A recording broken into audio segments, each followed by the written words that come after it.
This has become one of my favorite series, probably one of my top favorites, and I'm only on book 2, and it's also super easy to read, just like the Disabled Tyrant's Pet Fish.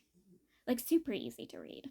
Just like the main character and his two concubines came up with this plan of, like, making his illness way worse, like by poisoning him, and then having physicians from the palace come and be like, oh, we can't really do anything for him, repeatedly come checking on him. At first, it would be like an illness that is just a sickness, it's nothing much, but once they realize, oh, it's actually severe and there's nothing they can do, like he's close to his deathbed, obviously the emperor would be very pleased and pull them out, being like, oh, you don't have to take care of him anymore, there's nothing you can do, he's on death's door, just leave him be. And then by then, the main character can actually go out and hire real physicians who, in truth, will be taking care of the male lead and not him. The physician that ends up being hired to quote unquote take care of the main character, but didn't actually take care of the male lead, is tied to the male lead. And how is he tied to the male lead is through his supposed apprentice. This apprentice is a subordinate of the male lead.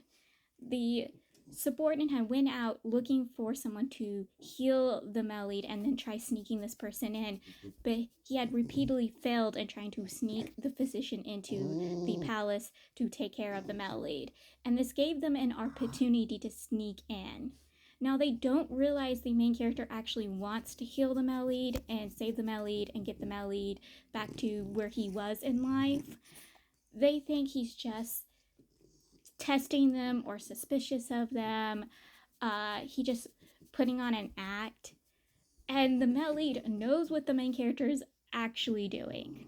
Like, he knows what he's doing. And at first he was gonna tell the main character that they are actually taking care of him. They're trying to heal him because the physician, lied to the main character that he wouldn't be actually fully able to heal the male lead because, again, they don't know that the main character actually wants to help the male lead. So it's a whole messy thing. And at the end, the male lead doesn't tell the main character the full truth. The male lead, he gets moved to another room so he can be taken care of and his legs can be healed. And right before he's moved out, the main character tells the male lead why he's doing everything he's doing, specifically so he could have the male lead's protection.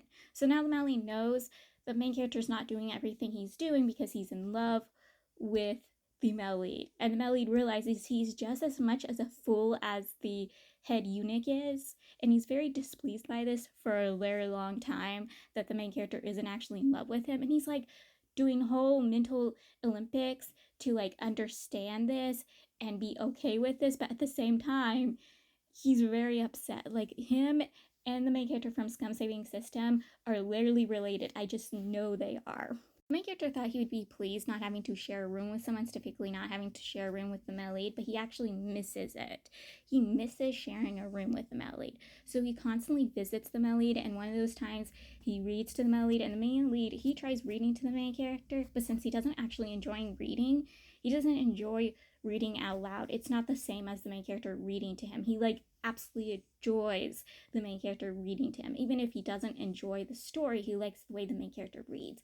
He even points out the main character gives supporting, caring teacher vibes, and he states that if he had a teacher like the main character, he might have liked learning way more. He would actually have been a dutiful student, because he was a terrible student when he was a kid, like a terrible one. It literally drove his teachers and his father mad.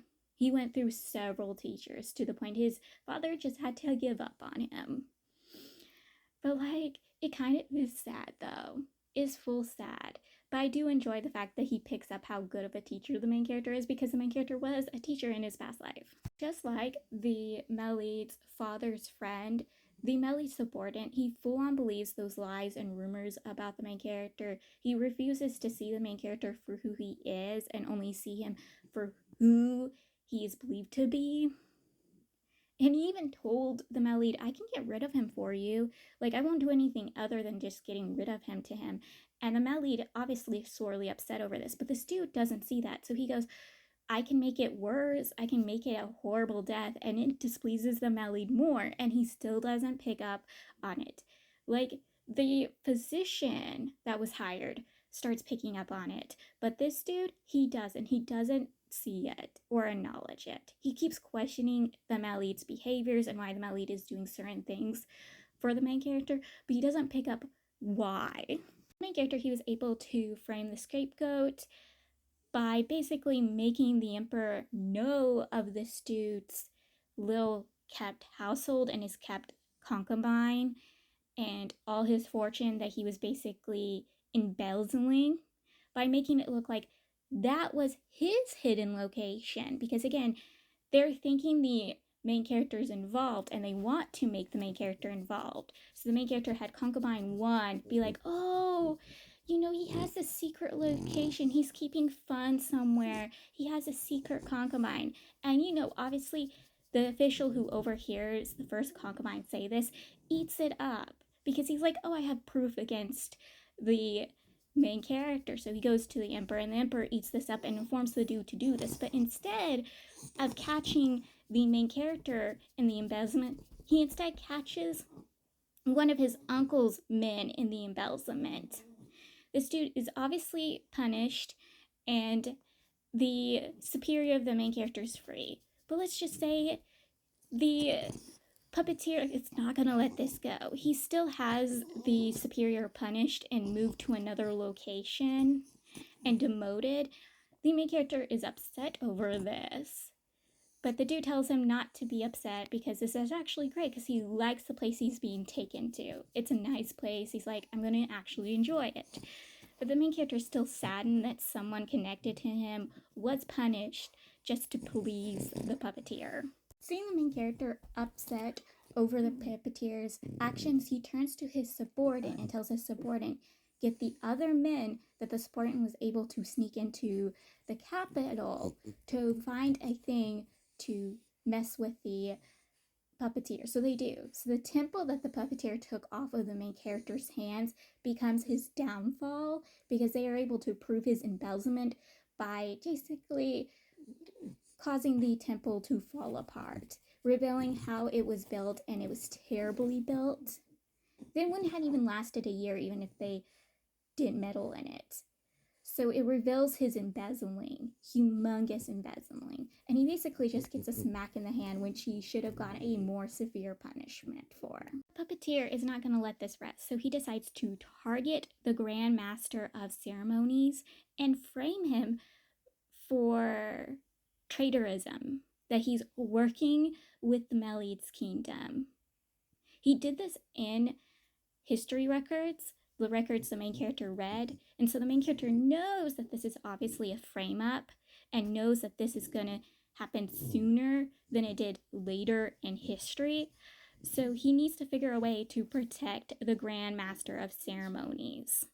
And he decides to talk to the Melite about it. He tried talking to his advisors, and him and his advisors couldn't figure out who would be tied to the Grand Master of Ceremonies, betray him, and work with the puppeteer.